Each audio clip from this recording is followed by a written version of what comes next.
So here I'm going to show you a couple of nice exercises to improve the mobility and extension through our upper backs. So again, spending a lot of time in sitting, we can feel a little bit stiff and a little bit more bent over than we would do normally. So I'm going to show you a couple of nice ones just to open up through the front of the chest and improve the extension through our thoracic spine, through our upper back, which is quite a nice one to try. So the first one we're going to do, you'll need a couple of pillows. Now as many as you feel is comfortable, or you can even use foam roller, whichever you prefer, either is fine. And then take hold of a broom handle or a PVC pipe. Again, you can use resistance bands or a rolled up towel, whatever you've got access to.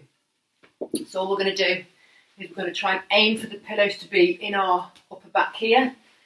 So kind of position yourself so that the pillows are under your back. And what that does is helps put us in a nice extended position through our upper back.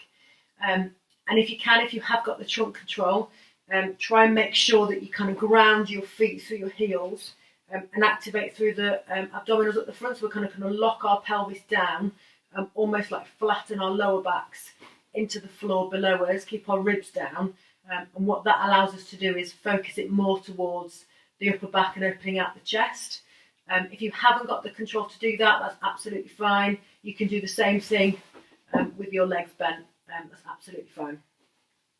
So I'm going to flatten my feet into the ground, take hold of the broom handle, kind of keep my neck gently tucked in so we support the neck. Hands as wide as they'll go on the broom handle to start with it nice and easily. And then I'm just going to pass the broom handle over the top of my head and aim down to the floor behind me. Now again, you may not have that much mobility and that might be too far, in which case again, just go as far as is comfortable for you.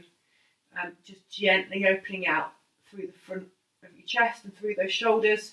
And again, if you're really mobile and that's quite easy, take your hands closer together on that broom handle or the pipe and you can do the same thing.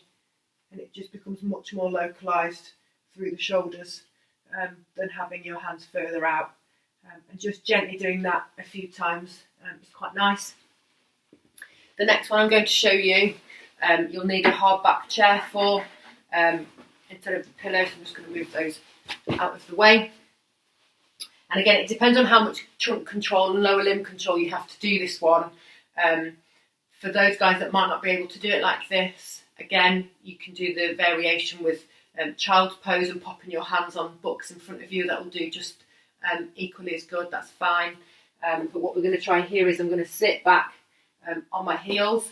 I'm going to pop my hands on the chair in front of me, come up onto my knees, and I'm just really gently going to try and sink my head and the upper part of my back through those shoulders and as lower down as I can. And what it will do is open up through the front of my shoulders, but it will give me some nice extension through my upper back. So try not to cheat and arch your lower back. Try and keep that fairly stable, and again allow your head to almost sink through your shoulder blades, and you'll be able to therefore then isolate it much better to your upper back and to your shoulders. And just hold that as long as it's comfortable. Again, taking nice big deep breaths into the area that you can feel you're stretching will add a nice addition and just maximise the amount of mobility that you can get through that one. And then just come out of that really gently, because it can be quite strong. And those are just two really nice ones that you can do for your upper back.